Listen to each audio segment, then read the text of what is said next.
What's going on, guys? Rods Over Bricks here. So if you want your Nerf gun to look pretty cool, this is a really quick and easy and especially cheap thing you can do.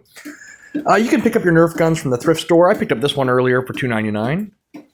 For not a whole bunch more, you can pick up a new one. This one here that I picked up was under $7 at Walmart. And I got some spray paint cans at home here, and a screwdriver, and a Scotch-Brite's all you're going to need to get this thing all taken apart. But first, we're going to see how well it shoots. We're going to load up the little M2 darts, and all right, seems to shoot really, really well. This gun's actually quite powerful. So first, we got to take this thing apart. Oh, well, I guess it would help if I told you guys how. Real simple. You just take out all the screws from around the outside, and you just want to put them in a little pile and gently split apart the case. You don't want to rip apart it too aggressively, otherwise things go flying and you won't be able to find them. With the case off, here's how the trigger mechanism works. And it just slides back on a ramp that pulls down the little catch. You're going to pop out the main body and plunger, the little spring and catch mechanism, and this little screw with quite a large head, and the trigger comes out. And that's about it. This thing is fully taken apart and now ready for some paint action. Now, I didn't spend a lot of time here. A lot of people can spend some time on like making the aluminum that I'm about to paint, or the faux, the spray paint aluminum, look like it's brushed by using the Scotch-Brite here. But for now, I'm just going to get it painted, and in the next episode, I'm going to show you guys a trick here with the spring and this plunger to make the gun a lot stronger. And it just takes about $1 from the hardware store and about 10 minutes to swap out this spring. So we're going to get this plunger all taken apart first, just to get it ready for paint. And shortly, I'll show you guys a trick on how to keep paint out of the plunger goodie. So first, we're going to paint the body of the gun, which is a oil-rubbed matte bronze. We're just going to Scotch-Brite this, and once all the shiny spots are no longer shiny, we take a little bit of acetone and just give it a quick wipe down, let it dry. We've got our warmed spray paint. It's a little bit cold outside for this, but it should be just fine. And now the first few coats, you're going to paint it really, really lightly, and I'll show you some slow motion here in a second, but I'm not holding the button down on the spray paint the whole time. If you listen to it, you'll hear my spray kind of go on and off as I pass by over the body. So the first coat is not going to have full coverage. You're going to have a lot of orange showing through. And here's what I'm talking about. I pass over it, I let off the trigger, and then as I'm about ready to pass back over it, I squeeze the trigger again.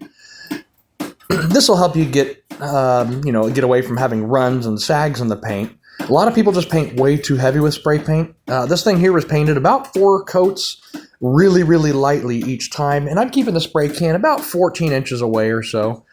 So by the time we have our third coat on, it's looking pretty darn good. I'm just waiting for this gloss to die down and have it be a nice matte color like it's supposed to be. And if you can't get the paint inside the little tiny holes where the screws were, you can take a little paintbrush and dab it in there, no problem. So next we're going to paint this, and to keep the paint from going inside where the plunger needs to be and where the Nerf darts go, just squeeze up some paper towel and jam it inside the holes. The aluminum, same thing here. This is just matte aluminum spray paint. And it's at a pretty good distance, doing several really light coats. That way the texture of the plastic can still shine through, and getting a drip in the paint is the most awful thing.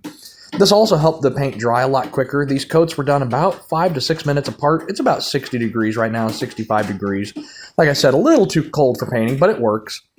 So now with everything painted, we can go ahead and do our final reassembly. I think the colors are just a really neat contrasting color.